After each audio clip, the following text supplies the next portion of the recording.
सबभन्दा पुरानो त्यही हो अनि विदेशी गएको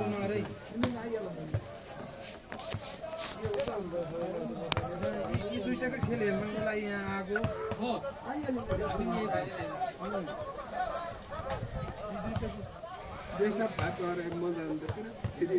अब जित्ने थ्री एन जित्छ 5 पनि त्यही हो थ्री ठिक छ क्या टाइटसँग खेल्छन् नि जानु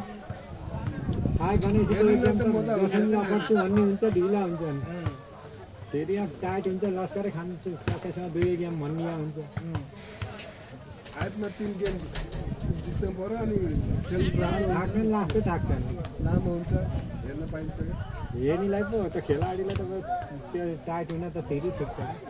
2 गेम लस्करै हान्छु भन्ने यहाँ पुगिहाल्छ नि ए त्यो हावाले दिन्न क्या के तानेको के त्यो त नमाने नि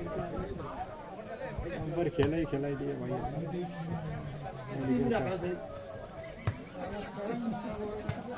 घरमा त यस्तो पानी सिरीको बनाएर फाइदा छैन कि होइन दार गरेर पछि बल्ल डरे खालको क्या त्यो विदेशी पानी टेन्ट जस्तो क्या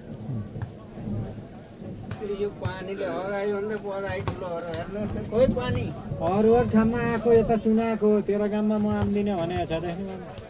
आज बल खेला भने क्या यिनीहरू किन ढिलो अरू त अहिलेसम्म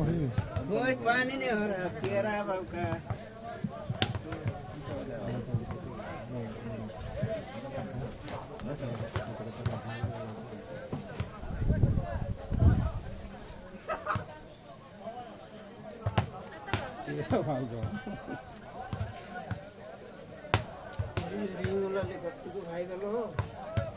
रिङवालालाई बेसकै फाइदा हुन्छ नि एउटा छिराउनै सकिन्न अब त्यो बत्तलमा छिरायो भने फेरि तल पलाइराखेको हुन्छ पलाइलाई छुनै नपाउने अनि काँटी हुन्छ र रिङवालालाई फाइदा हुन्छ नि पल्ला छुन त पायो पुरै काट्न पऱ्यो क्या ठ्याक्कै त्यही माथि यति चढ्न पाइएन अनि काँटी सक्छ नि त नि त्यो अचानकै मात्रै हो छिरा मात्रै पाउने गऱ्यो भए त खतम छ नि त्यही भए त पलाइ त्यति ठुलै राखेको अनि त्यसको साइज अनुसार यसरी घुम्दाखेरि एकातिर टेकिहालोस् भनेर टेकिहाल्छ चार यस्तो सिधा राखिदिएपछि त टेकिहाल्ने भयो 4 पाटे भए पो छिर्छ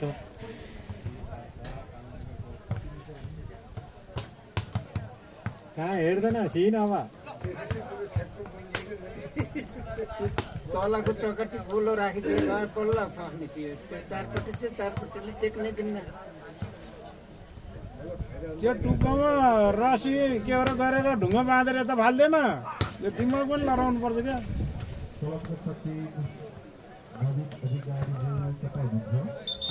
हो त्यहाँ ढुङ्गा बाँधेर यता फाल्दिएपछि